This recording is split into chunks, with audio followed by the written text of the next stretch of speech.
$14 billion has suddenly gone missing from the Jamaica public purse, and politicians are being investigated left, right and center in Jamaica for illicit enrichment, leading to the arrest of Charlton McFarlane, CEO of the RGD. A send-off fit for an excellent leader.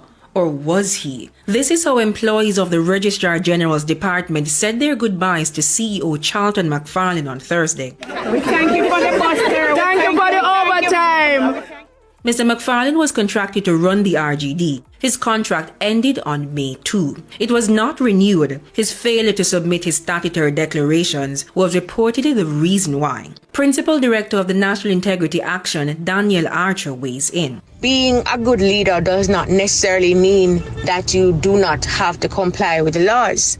The statutory declaration is a detailed financial document to be submitted every year by public officials and parliamentarians earning $3.5 million or more. For Mr. McFarlane, the Integrity Commission report revealed that not only did he not submit his documents in time, he was notified to file within 30 days or risk a $20,000 fine monthly. That was in February 2023. Up to June 2023, the Commission revealed that the documents were still not filed. So when we have public servants who flaunt the rules, who refuse to file their statutory declarations, or who fail to file their statutory declarations, it enables the public's perception that these public servants have something to hide.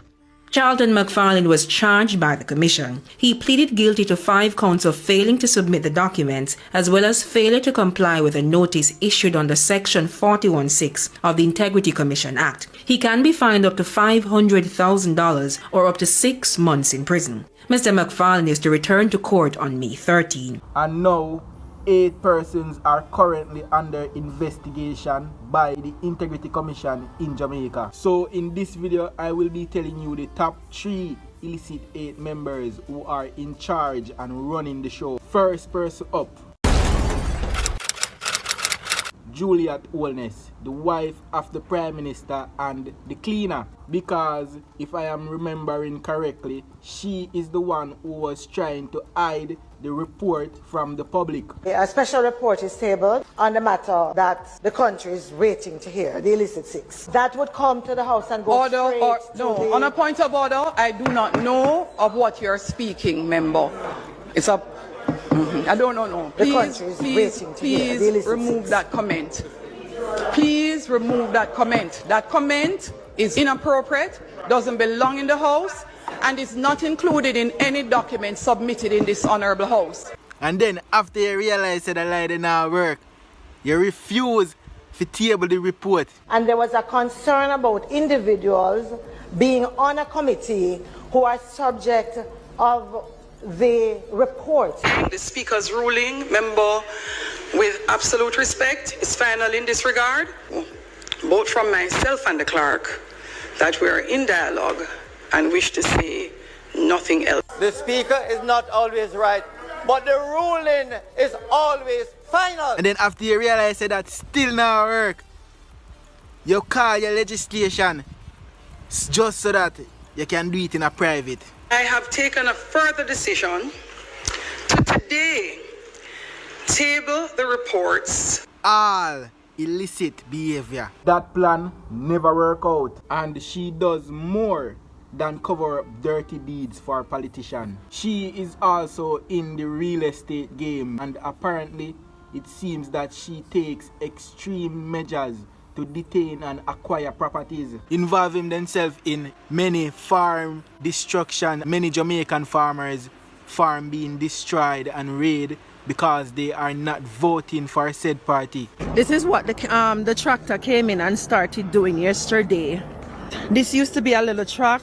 We had plants there. They just swooped in. They started even cutting the banana. But even more interesting is the situation with the RGD. This is the property of the Cowbay properties over there in St. Thomas. And I'm getting to understand that this property, Cowbay property, yes, was originally owned by the grandparents of Melissa Silvera. However, Melissa Silvera's grandparents lost these properties in the 90s due to the FinSac debacle. Yes, however, the granddaughter, Melissa Silvera, was going through the process of acquiring these properties. Yes, upon submitting paperwork for receiving these properties belonging to her grandparents, that was when she met her untimely death. Now, this is where the story is a bit tricky, because we are getting to understand that these Cow Bay properties now owned by Mrs. Bramwell. Miss Bramwell is now the new owner of those property.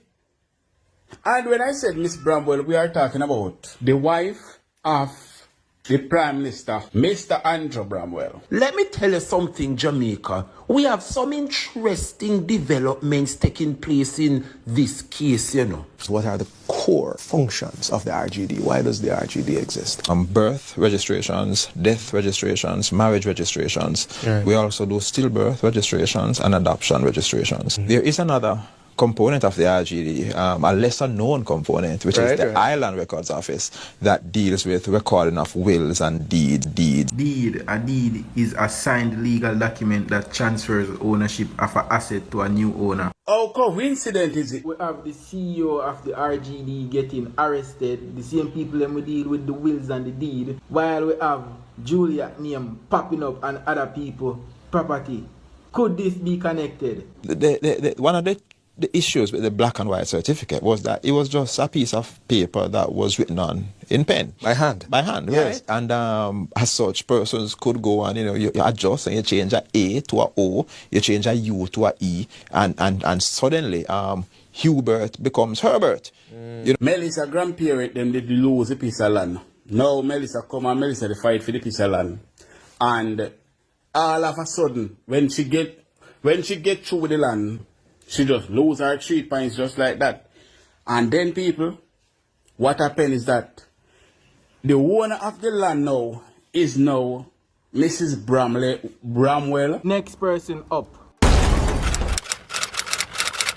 Nigel Clarke, the finance minister of Jamaica, aka the runner. The man will make it possible to use Jamaican people as leverage to get loans when it look like them plan for payback, and then I try hide it.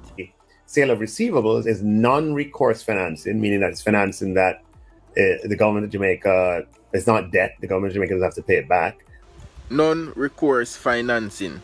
Alright, so the only thing with this though, this only make when you borrow your money, then can come seize your asset and then think they finna pay it back. So the money can get money from the profit of the project where you take the money and do. I'm not genius, but I'm pretty sure if you take out a loan and you open a business and the business now generate no income, that's going to put you in a debt. Just like the $800 million bill in them. It's not debt, the government of Jamaica doesn't have to pay it back.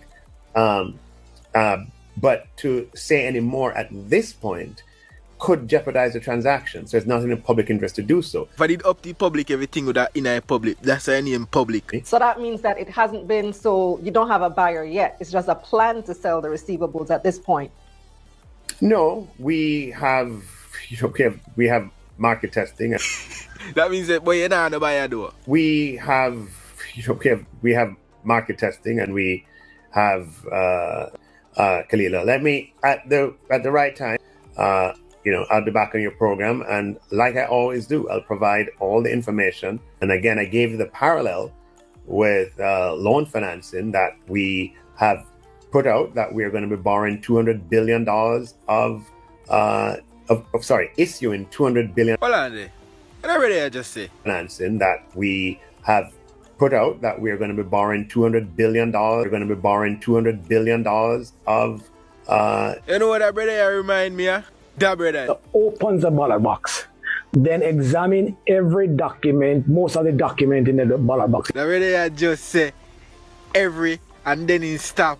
And then he said most of the piles. Then examine every document, most of the document. We're going to be borrowing $200 billion of. And if I think of that alone, If you don't listen to the budget presentation with this money I do, brother. 70% of the persons on the tax payroll earn less than 1.5 million. Tax administration Jamaica under fire for spending hundreds of millions of dollars on unoccupied properties. Your janitors, your cashiers, your persons on the factory floor, your persons in maintenance or in landscaping, persons who tend to rooms in hotels, persons who are restaurants and bartenders and security guards. Yeah?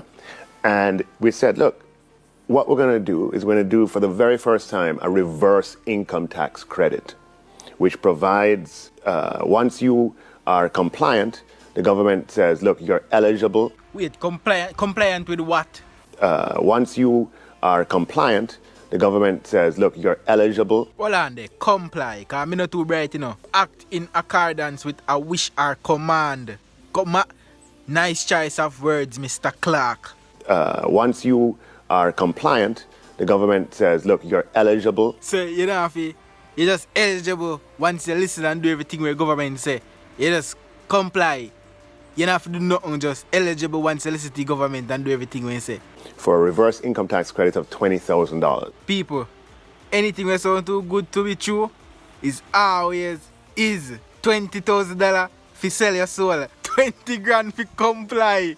When you add that up across the number of persons, it adds up to a lot. So we're doing it for persons who earn $3 million or less. That's 570,000 people at a cost of $11.4 billion.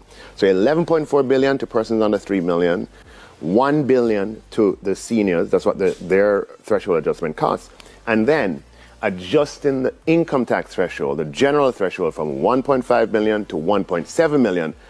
Everybody in between, that's about 200 and something thousand persons that will affect, and that costs $9 billion. So 11.4 billion, right, for persons who earn under 3 million, 9.4 billion for persons who earn above, and 1 billion for our pensioners. I know say most people probably not understand what him say a while ago, but I'm going to break it down for you. We're going to do the maths. Subtraction, so we do the, alright. So basically what I say, majority of Jamaicans make less than $1.5 million, which is under $3 million. You see me, the janitor, any typical job where you know in Jamaica. Them, I will get $11.9 billion. Then the people them now will make above 3 million, them I will get 9 billion. You see pre? And then them I give the pensioners them now a 1 billion for themselves. You see pre? Alright, so you see numbers them on the screen. 11 billion for people them under 3 million. 570,000 people. 570,000 people, I get $11 million. People who make over 3 million, 200,000 people, they might get $9 million. You know see something wrong with that math here. 200,000 people, I get $9 billion. And then double that. $9 billion, I basically I just $2 more billion and that reach $11 billion. You know? You see me? And then you have, so basically the same thing, you have $11 billion. I serve for double the 200,000 people, 500,000 people, and I see money at just $2 billion more. I serve for double, more than double. Brother, and a rocket science, brother. If 500,000 man are split, you ever see Jamaican people that try to split money yet? Yo, imagine 570,000 man, basically 600,000 man, are split $11 billion. And then you have them 200,000 man over here, so split for them 9, 10 level. I basically 11 you have, you see me? We've removed the needs for guarantors for persons applying for financing to go to university. There's so many people from low-income backgrounds whose families cannot provide the surety, the guarantee for their child or their cousin or their nephew or niece to pay back a student loan. And so you know what happens? You have 7 subjects, 8 subjects, and you don't go to university. The government is saying, look, that is not fair. That is what we call regressive, and it has to stop. It has been around for decades, and we're removing it. If you're from a low-income family, if you're from any family in Jamaica, you have the subjects, you want to go to university, we have billions of dollars in student loan to lend you so you can go to university, get your degree, and you have a long time to pay it back. I mean, not bash school or nothing, but why them not make it that easy for black people, black Jamaicans, can start a business as well. I don't see no black people who own a business, boy, you know. Why wouldn't you make it that easy so we can get a loan to start a business as well? When you just make it that you look pity them can make bad financial advice by putting themselves in a debt. Financial debt if you get some subject they never gonna use and stuck themselves as a slave to the system. Because when they left that, then still out there, then yard sit down. I feel like a business is more lucrative than sitting down in some class for how long and learning something we probably never gonna use. Something we probably gonna quit in the middle. And that's just much high people are quit university at the highway. Most people just go university because they want their parents proud. Most people not really interested. Because they just put themselves in a debt to the system if you do something where you don't really want to do. Same thing when they teach 10,000 years ago, come like I same thing they teach now. And me say, yeah, you can take over and all of that. Yeah, you can take over, so that means that we must supposed to fear learn something different than what we are learning now.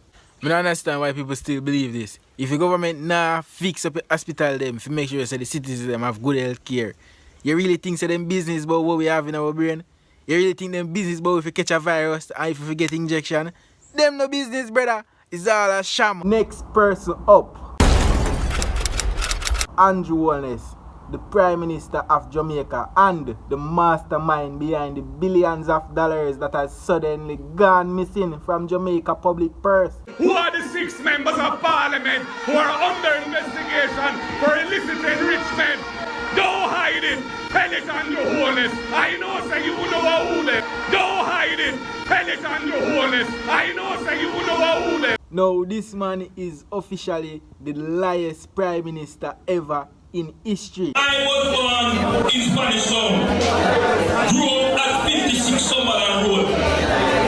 In a boardhouse, 1 bedroom. 5 minutes later. I was born in a 2-bedroom boardhouse just down the road from the Grassyard Market. My father is still a farmer and my mother is a retired civil servant. Damn. I've always said to people, do not trust the words of politicians. Oh, you're born in a 1 bedroom. In a boardhouse, 1 bedroom. And then you reach in a 2 bedroom. I was born in a 2-bedroom boardhouse. Oh my man. No assets declared. Minister, your statutory declarations have not been certified by the Integrity Commission. You know, the implication of this goes far and wide. Why hasn't it been certified? And does the public have anything to be concerned about? You would have PM, we don't see it very often, so... Please, let her answer the question, because as it relates to my integrity declarations, I do hope to be able to respond to them before the end of this week. But the only problem with that is, this video I make 4 months ago. And he did not stop there. Nigel Clarke just got caught telling lies again. The person was tracked and their identity discovered. 5 minutes later. There is no tracking of people. There is no tracking of people. When me say lie can done over yasa, don't think a joke me I make. As we protect the rights of our people and protect the right to freedom of expression and speech, that at the same time it is grounded in truth. And I think the goal of everything that we are doing is ensuring that we are in an environment that is based on truth. That is what it is about. And so there is no tracking of people. The person was tracked and their identity discovered. Now he is telling lie about the needs and the cashless system. There is no attempt by the government to remove cash, meaning paper money, from the system. 5 minutes later. Very soon this position of a human being exchanging cash and so on, that is going to disappear from the banking system very soon. Remember to like and subscribe, because this is just about to get crazy. We are working with the Supreme Court, but this process has now gotten a significant kickstart, again through the National Identification Systems project. The National Identification System is designed to increase the level of transactions take place. And you know when an economy is booming, when it is growing, you can just measure transactions, just the number of transactions that are taking place. What we're trying to do as a government, one, is to create this system, make it very strong and robust and integrous, that it can stand up to intense usage. There's a whole heap of technology behind the scenes. You can get in contact with the servers to verify identity, that information can be exchanged. All of that is happening in the background. The public may not be aware of it. How did this assist in the working environment inside the RGD? The analytics that it generated for us also assisted us in becoming much more efficient at what we do. Just about a month ago or thereabouts, the Prime Minister would have signed a massive deal to digitize on a large scale our records. Mr. Holness says the MOU will bring significant benefits to the Jamaican people, including reduced bank charges and using only one form of identification when doing transactions or opening accounts. Mr. Holness says that operating digitally reduces the cost of operations. He urged the banking sector to pass on those savings. Ensure that the promise of digitization does result in a reduced banking cost to the average citizen.